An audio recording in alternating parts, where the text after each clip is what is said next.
এয়া আকাশবাণী গুৱাহাটীৰ মহাবাহু এতিয়া 1:40 বাতৰি শুনিবলৈ পাব।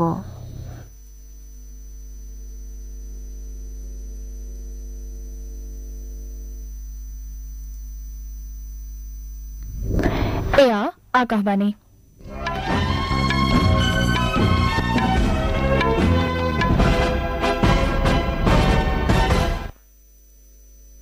বাতৰি পঢ়িছো ঋতুস্মিতা তামুলীয়ে।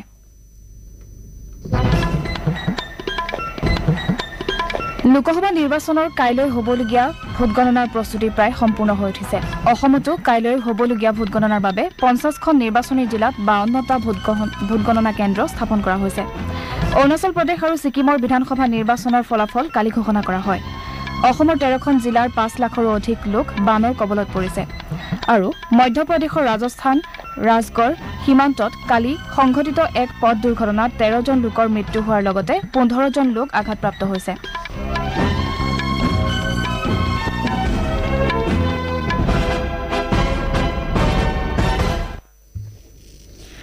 লোকসভা নিৰ্বাচনৰ কাইলৈ হ'বলগীয়া ভোটগণনাৰ প্ৰস্তুতি প্ৰায় সম্পূৰ্ণ হৈ উঠিছে। কাইলৈ অন্ধ্ৰপ্ৰদেশ আৰু উৰিষ্যা বিধানসভা নিৰ্বাচনৰ ভোটগণনাৰ লগতে আন কেইবাটাও বিধানসভা সমষ্টিৰ উপ নিৰ্বাচনৰো ভোটগণনা কৰা হয়।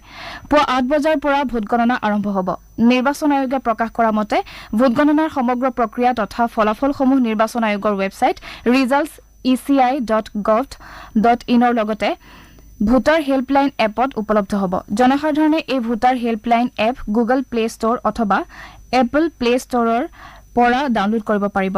আয়োগে লগতে ৰিটাৰ্ণিং বিষয়া আৰু কাউণ্টিং এজেণ্টসকলৰ বাবে ইয়াৰ ৱেবছাইটত এখন হাতপুথিও প্ৰকাশ কৰিছে। ইফালে অসমতো কাইলৈ হ'বলগীয়া ভোটগণনাৰ বাবে সকলো প্ৰস্তুতি সম্পূৰ্ণ কৰি তোলা হৈছে। ৰাজ্যখনৰ 50খন নিৰ্বাচনী জিলাত স্থাপিত 52টা ভোটগণনা কেন্দ্ৰত হ'বলগীয়া ভোটগণনাৰ বাবে প্ৰয়োজনীয় সকলো ব্যৱস্থা গ্ৰহণ কৰা হৈছে। ৰাজ্যৰ মুখ্য নিৰ্বাচনী বিষয়া অনুৰাগ গোয়েলে এই কথা প্ৰকাশ কৰি কয় যে পুৱা 8 বজাত আৰম্ভ হ'বলগীয়া ভোটগণনাৰ বাবে মুঠ 5,823 গৰাকী বিষয়া কৰ্মচাৰীক নিয়োগ কৰা হৈছে। ভোটগণনা স্বচ্ছ পদ্ধতিৰে সম্পন্ন কৰাটো নিশ্চিত কৰাৰ উদ্দেশ্যে নিৰ্বাচন আয়োগে 64 গৰাকী সাধাৰণ পৰ্যবেক্ষকক নিযুক্তি দিছে বুলিও তেওঁ লগতে জানিবলৈ দিয়ে। আনহাতে মুঠ 52টা ভোটগ্ৰহণ কেন্দ্ৰত 1941খন ভোটগণনাৰ মেজৰ ব্যৱস্থা কৰা হৈছে। আনহাতে আজিৰ দিনটোলৈ ৰাজ্যৰ 14 গৰাকী ৰিটাৰ্ণিং বিষয়াই 1,28,000ৰো অধিক ডাক বেলট লাভ কৰিছে বুলি জানিবলৈ দি তেওঁ লগতে কয় যে যোৰহাট লোকসভা সমষ্টিত সৰ্বাধিক সংখ্যক ডাক বেলট লাভ কৰা হৈছে। অৰুণাচল প্ৰদেশ আৰু ছিকিমৰ বিধানসভা নিৰ্বাচনৰ ফলাফল কালি ঘোষণা কৰা হয়। সেই অনুসৰি অৰুণাচল প্ৰদেশৰ বিধানসভা নিৰ্বাচনত বিজেপিয়ে 60টা সমষ্টিৰ 46টাতে বিজয়ী হৈ একক সংখ্যাগৰিষ্ঠতা লাভ কৰি পুনৰ এবাৰ শাসনভাৰ গ্ৰহণৰ বাবে সাজু হৈছে। ইফালে NPEP 5খন, NCP 3খন, PPA 2খন, কংগ্ৰেছে 1খন আৰু নিৰ্দলীয় 3খন আসন লাভ কৰে। প্ৰধানমন্ত্ৰী নৰেন্দ্ৰ মোদী আৰু বিজেপিৰ সভাপতি জগত প্ৰকাশ নাড্ডাই অৰুণাচল প্ৰদেশৰ জনসাধাৰণক বিজেপিৰ প্ৰতি আস্থা প্ৰকাশ কৰি পুনৰ শাসনভাৰৰ দায়িত্ব দিয়াৰ বাবে কৃতজ্ঞতা জ্ঞাপন কৰে।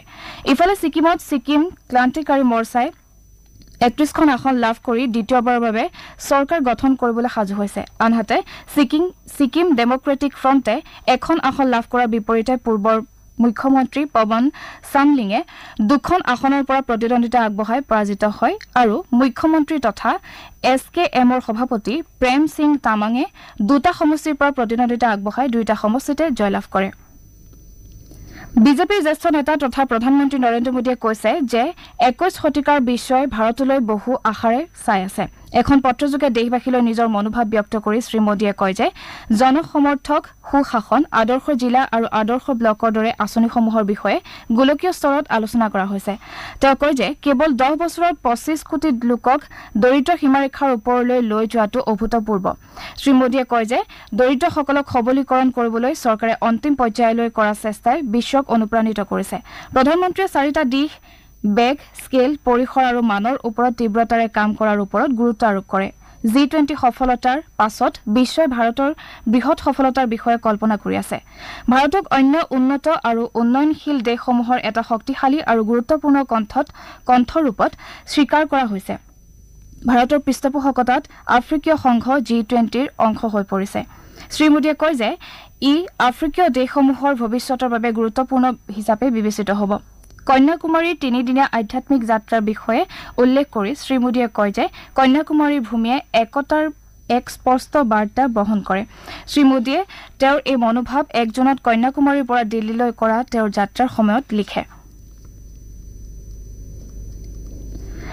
অসমৰ 13খন জিলাৰ 5 লাখৰো অধিক লোক বানৰ কবলত পৰিছে ৰিমালৰ প্ৰভাৱত হোৱা নেৰানেপেৰা বৰষুণৰ ফলত হোৱা বানত বৰ্তমানলৈ 3 জন লোকে প্ৰাণ হেৰুৱাইছে ইয়াকে লৈ এইবাৰৰ বানত প্ৰাণ হেৰুওৱা লোকৰ সংখ্যা 14 হৈছে অসম ৰাজ্যিক দুৰ্যোগ ব্যৱস্থাপনা প্ৰাধিকৰণৰ তথ্য অনুসৰি ৰাজ্যখনৰ 13খন জিলাৰ 564খন গাঁও প্লাবিত হোৱাৰ লগতে 8,000ৰো অধিক হেক্টৰ কৃষিভূমি বানৰ কবলত পৰিছে চৰকাৰী সূত্ৰ অনুসৰি বানত বিগত 24 ঘণ্টাত কাছাৰ জিলাত 2 জন নগাঁৱত 1 জন লোকৰ মৃত্যু হৈছে আনহাতে কাছাৰ জিলাত 1 জন যুৱক আৰু এটি শিশু সন্ধানহীন হৈ আছে ৰাজ্যখনত ব্ৰহ্মপুত্ৰৰ পানী গুৱাহাটী গোৱালপাৰা আৰু ধুবুৰী জিলাত ক্ৰমাৎ বৃদ্ধি পাইছে আনহাতে কপিলী বৰাক ধনশিৰি বুঢ়ীদিহিং গৌৰাং নদীৰ ভালেমান পানী বাঢ়িবলৈ ধৰিছে আপোনালোকে বাতৰি শুনিছে আকাশবাণীৰ পৰা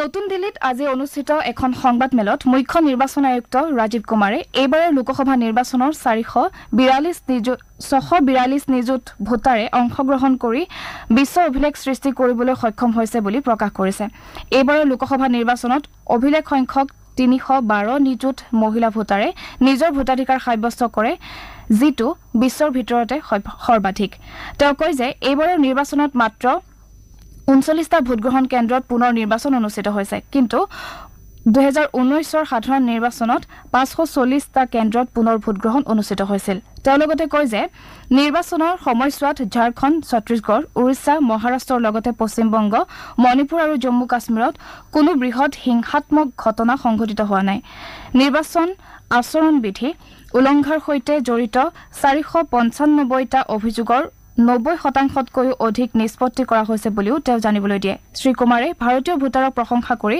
ভোটাৰজনহে প্ৰকৃত বিজয়ী বুলি মন্তব্য কৰে মধ্যপ্ৰদেশৰ ৰাজস্থান ৰাজকোট সীমান্তত কালি সংঘটিত এটা পথ দুৰ্ঘটনাত 13 জন লোকৰ মৃত্যু হোৱাৰ লগতে 15 জন লোক আঘাতপ্ৰাপ্ত হৈছে ইয়াৰে 2 জন লোকৰ অৱস্থা সংকটজনক হৈ আছে আঘাতপ্ৰাপ্তসকলক ইতিমধ্যে হাস্পতালত ভৰ্তি কৰা হৈছে ৰাজকোটৰ আয়ুক্ত হৰ্ষ দীক্ষিতে সংবাদ মাধ্যমত জনাইছে যে বিবাহ উৎসৱত অংশগ্ৰহণ কৰাৰ উদ্দেশ্যেৰে ৰাজস্থানৰ পৰা ট্ৰেক্টৰেৰে মধ্যপ্ৰদেশলৈ আহি থকাৰ সময়তে ট্ৰেক্টৰখন পথৰ দাঁতিত বাগৰি যোৱাৰ ফলত দুৰ্ঘটনাটো সংঘটিত হয় মধ্যপ্ৰদেশৰ মুখ্যমন্ত্ৰী ডক্টৰ মোহন যাদৱে কৈছে যে ৰাজ্য চৰকাৰে ৰাজস্থান চৰকাৰৰ লগত যোগাযোগ কৰিছে আৰু আঘাতপ্ৰাপ্তসকলক ৰাজকোটৰ জিলা হাস্পতালত ভৰ্তি কৰা হৈছে আনহাতে সংকটজনকসকলক উন্নত চিকিৎসাৰ বাবে ভূপাললৈ পঠোৱাৰ ব্যৱস্থা কৰা হৈছে মুখ্যমন্ত্ৰীগৰাকীৰ লগতে এই দুৰ্ঘটনাত মৃত্যু হোৱা লোকসকলৰ পৰিয়ালবৰ্গলৈ গভীৰ সমবেদনা জ্ঞাপন কৰাৰ লগতে চিকিৎসাধীনসকলৰ আশু আৰোগ্য কামনা কৰিছে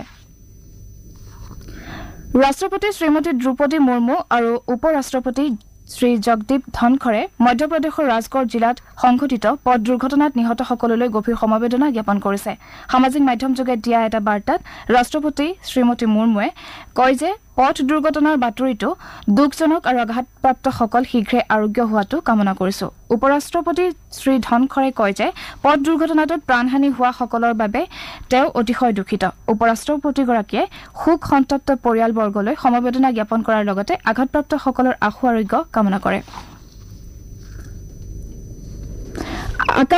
আকাশবাণী গুৱাহাটীৰ আঞ্চলিক বাতৰি বিভাগে কাইলৈ লোকসভা নিৰ্বাচনৰ ভোটগণনাৰ দিনা জনাদেশ 2024 শীৰ্ষক দিনজোৰা অনুষ্ঠান প্ৰচাৰ কৰিব এই অনুষ্ঠানত কেইবাগৰাকীও বিশ্লেষক আৰু সমল ব্যক্তিৰ উপস্থিতিত ভোটগণনাৰ শেহতীয়া তথ্য সম্পৰ্কে আলোচনা কৰাৰ লগতে দেশ আৰু ৰাজ্যৰ বিভিন্ন সমষ্টিৰ পৰা আকাশবাণীৰ সংবাদদাতাৰ সৈতে সংযোগ স্থাপন কৰি পোনপটীয়াকৈ ভোটগণনাৰ শেহতীয়া তথ্য প্ৰচাৰ কৰা হ'ব বাতৰি শেষ কৰাৰ পূৰ্বে প্ৰধান বাতৰিসমূহ আকৌ এবাৰ লোকসভা নিৰ্বাচনৰ কাইলৈ হ'বলগীয়া ভোটগণনাৰ প্ৰস্তুতি প্ৰায় সম্পূৰ্ণ হৈ উঠিছে অসমতো কাইলৈ হ'বলগীয়া ভোটগণনাৰ বাবে 50খন নিৰ্বাচনী জিলাত 52টা ভোটগণনা কেন্দ্ৰ স্থাপন কৰা হৈছে অৰুণাচল প্ৰদেশ আৰু ছিকিমৰ বিধানসভা নিৰ্বাচনৰ ফলাফল কালি ঘোষণা কৰা হয় অসমৰ 13খন জিলাৰ 5 লাখৰো অধিক লোক বানৰ কবলত পৰিছে আৰু মধ্যপ্ৰদেশ ৰাজস্থান ৰাজগড় সীমান্তত কালি সংঘটিত এটা পথ দুৰ্ঘটনাত 13জন লোকৰ মৃত্যু হোৱাৰ লগতে 15জন লোক আঘাতপ্ৰাপ্ত হৈছে। এতিয়াৰ বাতৰি ইমানতে অন্ত পৰিল।